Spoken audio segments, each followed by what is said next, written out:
Сәлем сұлу ханымдарым, сіздермен бірге акушер-гинеколог дәрігер Гүлімхан Мырзабекқызы.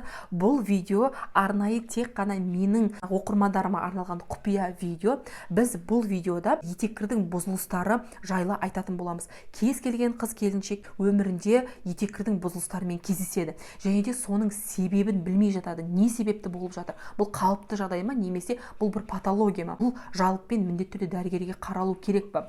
Жалпы бұл видео 3 бөлімнен тұрады. Ең бірінші алғашқы бөлімде біз етеккірдің ең алғашқы келуі, қыз балаға неше жаста келу керек, қалай келу керек. Екінші бөлімінде етеккірдің келуі азаятын болса, мүлде келмей қалса, бұның қандай себептері бар, не үшін келмей қалады. Ал үшінші бөлімде біз етеккірдің керісінше шамадан көп келуі не себепті болады, міне сол туралы айтатын боламыз. Осы видеоны соңына дейін қарау арқылы сіз етеккіріңіздің бұзылыстары, кез келген қандай бұзылыстар болса да, сол бұзылыс себебін анықтап өзіңіздің организміңізді өзіңіз түсіне алатын боласыз. Осы жақында менің дайректіме бір жас қыз жазды. Жасы 18 жаста. Дәрігер ешқандай етеккір көрген жоқпын осы уақытқа дейін дейді. Бұл қалыпты ма, ертең менің бала көтеруіме кері әсерін тигізбей ма дейді. Мен сұрадым, осыған дейін ешқандай қан көрмедіңіз ба? 18 жасыңызға дейін десем, жоқ, көрмедім дейді. Анаңызға айттыңыз ба бұл туралы десем, мамам, иә, гинекологқа барудың қажеті жоқ, гинекологтар бірдеңе істеп қою мүмкін, саған өзі келеді деп солай қойып қойды. Енді уайымдап жатырмын дейді. Біз осы ситуацияны қалай бағалауымыз керек? 18 жаста қыз балаға етеккірдің келмеуі тревога жасайтын жағдай. Қыз балаға шамамен 9 жастан 13-14 жасына дейін етеккір келеді. 15-16 жасқа дейін уже қыз бала өмірінде етеккір көруі керек. Ең алғашқы етеккір келгеннен кейін 1 жылдың ішінде етеккір реттеледі.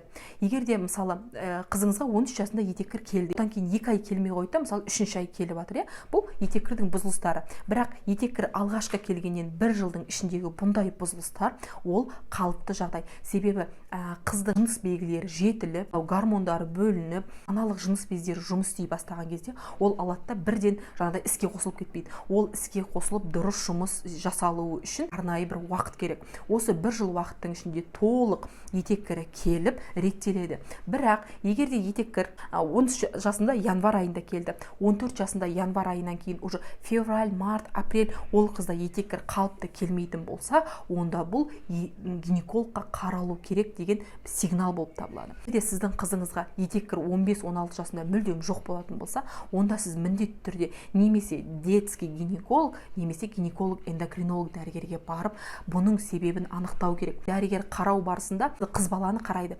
Жалпы мынау екіншілікті жыныс даму белгілері дамыған ба, жыныс ағзалары қалай дамып жатыр, мінекей осыларды анықтайды. Одан кейін гормондарға анализ береді, және УЗИ жасап көреді. Керек болса МРТ головного мозга дейміз, оны жасап көреді. Осы әдістер арқылы жалпы себебі қай жерде болып жатыр, етеккір келмеуінің соны анықтап, соған ем беріп, яғни етеккірді келтіру керек, себебін анықтап емдеу керек. Сол себепті қыздар, болашақ аналар, алтындарым, егер қыздарыңыздың етеккірі келмесе, міндетті түрде қолдарынан ұстаңыздар да гинеколог дәрігерге алып барыңыздар. Кез келген қызға анасы осы етеккірдің келуі туралы, ол қалай болады, қандай өзгерістер болады, етеккір кезінде гигиенаны қалай сақтау керек, сол туралы сөйлесіп, біз қыздарымызға өзіміздің дұрыс түсінік бере білуіміз керек.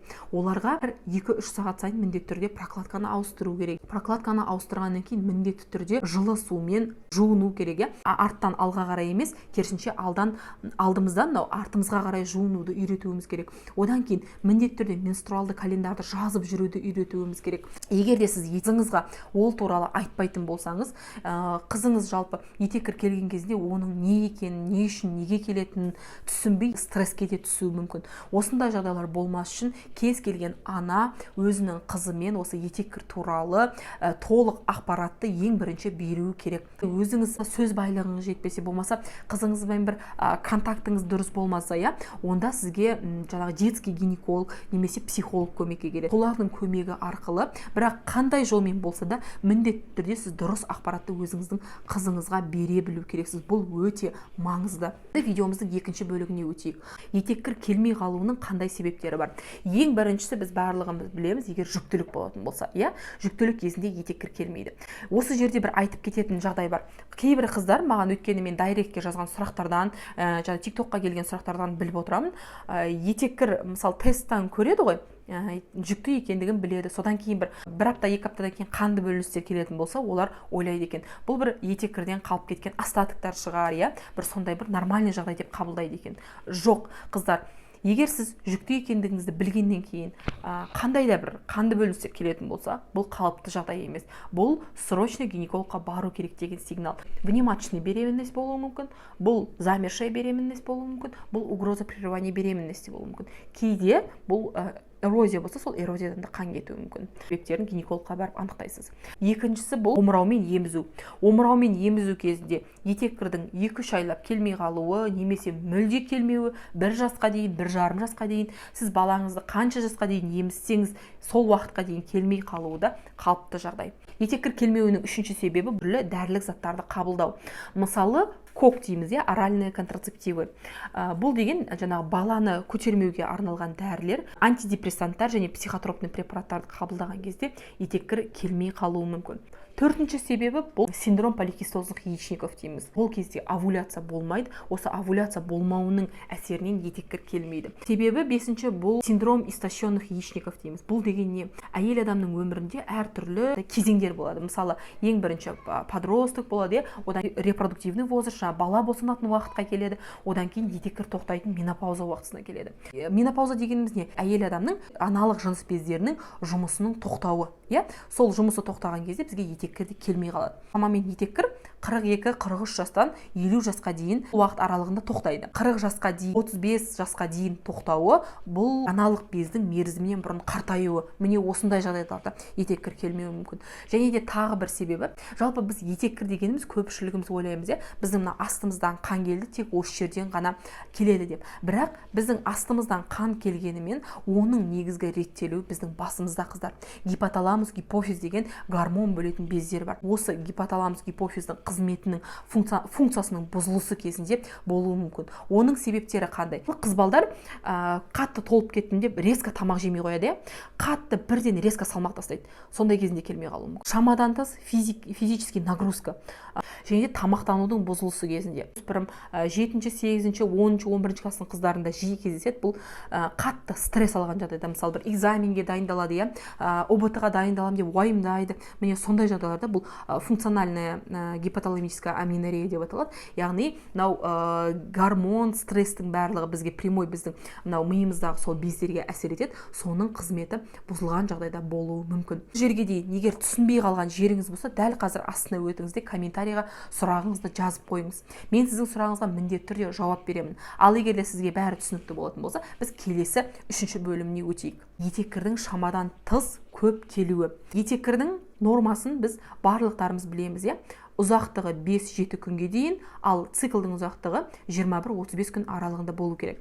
Енді, егер де сіздің етеккіріңіз 7 күннен көп келетін болса, мысалы, кейбір қыздарда 10-15 күнге дейін келеді, мазат етіп жүреді.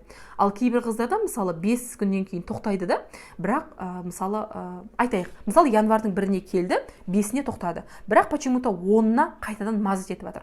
Одан кейін 20-сына тағы қайтадан мазат етеді. Бұл қалыпты жағдай емес. Мінекей осындай, яғни етеккірдің көп шамадан тыс объемный болып келуі, немесе етеккірдің және келу күндерінің ұзаруы, бірнеше 10-15 күнге дейін келуі. Бұл полименорея дейді, етеккірдің шамадан тыс көп келуі. Не себептен болуы мүмкін? Ең бірінші себебі бұл әйел адамда полип эндометрия болған кезде. Полип туралы мен видеоны каналыма шығарып қойдым. Емдеу жолдары, қандай себептері, не үшін, не болады, қалай анықталады. Мен мұнда қазір ссылкасын тастап кетем. Егер көрмеген болсаңыз, сол видеоны көріп шығыңыз. Екінші себебі бұл эндометриоз болған кезде, үшінші миома болған кезде, төртінші бұл злокачественный процесс, яғни рак ауруы болған кезде, және де гиперплазия эндометрия. Міне осындай 5 түрлі патология болған кезде етеккірдің осындай ұзақ уақыт объемный көп келуі болады. Аурулардың барлығын біз УЗИ арқылы анықтауға мүмкіндігіміз бар. Кейде МРТ органов малого таза жасау арқылы анықталады. Бұдан бөлек тағы да етеккірдің көп келуіне қандай себептер болуы мүмкін? Жаңа мен атап өткен 5 түрлі себепті айттым, УЗИ арқылы біз көре аламыз. Ал енді кейбір себептері бар, яғни УЗИ арқылы анықталмайды. Ең біріншісі ол коагулопатия. Қанның ұю жүйесінде бір проблеманың пайда болуы. Бұны егер де бұндай патология болатын болса, сіз гинеколог емес, именно гематолог деген именно қанның ауруларымен айналысатын дәрігер бар, солда емделуіңіз керек. Екіншісі бұл овуляторный дисфункция, яғни овуляция болмауынан етеккірдің бұзылыстары. Үшіншісі бұл эндометриальный дейміз, яғни эндометрит, жатырдың именно эндометрий қабатының қабынуы, сол жерде қан айналымының бұзылуы болуы мүмкін. Төртіншісі бұл жаңағыдай медикаментозный аборт. Аборт жасаған кезде, біз дәрілерін ішкен кезде етеккір 1 айға дейін, 15 күн, 1 айға дейін ұзақ созылып келуі мүмкін. Мінекей осындай себептерден етеккірдің ұзақ шамадан тыс келуі болуы мүмкін. Қыздар, етеккірдің осындай бұзылыстары кезінде, шамадан тыс көп келуі кезінде сіз міндетті түрде гинекологқа қаралу керексіз. Қыздар, етеккірі 10 күн, 15 күн келетін қыздар шыдап прокладканы ауыстырып жүре беруге болмайды. Міндетті түрде, егер де сіз ұзақ олай жүре беретін болсаңыз, бір күні қаныңыздың бәрі кетіп, бір жерде анемия болып құлап қалуыңыз мүмкін. Бұл міндетті түрде гинекологқа баруға себеп. Етеккіріңіздің осындай бұзылыстары болатын болса, тіпті бұзылыстары болмаса да, кез келген қыз келіншек өзінің менструалды календары болуы керек. Менструалды календарды қалай жүргізу туралы менің каналымда видео бар, мұнда сілтемесін тастап кетемін сіздерге. Сол видеоны да көріп шығыңыздар, қалай менструалды календарды дұрыс жүргізу керек. Яғни сіз гинеколог дәрігерге келген кезде осы менструалды календарыңызды көрсететін болсаңыз, уже ол көп ақпарат береді гинекологқа. Сіздің диагнозыңызды дұрыс анықтап, дұрыс сізге ем тағайындауға, сіздің еміңіздің эффективті болуына әсер етеді. Мінекей сұлу ханымдарым, құпия видеомда айтқан ақпараттарым сіздерге пайдалы болды деп емін. Осы видеомен қыздар міндетті түрде достарыңызбен бөлісуді ұмытпаңыздар. Астына комментарий бөліміне сұрақтарыңызды жазсаңыздар, мен кез келген сіздердің сұрақтарыңызға жауап беремін, қыздар. Және де менің каналыма тіркеліп, осы видеоға лайк басып, мені қолдауды ұмытпаңыздар. Сіздердің лайктарыңыз, комментарийлеріңіз мені одан әрі сіздерге пайдалы ақпаратты видео түрінде шығаруға мені шабыттандыра түседі. Және де сіздердің қолдауларыңызға сенемін, барлықтарыңызды жақсы көремін. Келесі видеоға дейін сау болыңыздар, қыздар.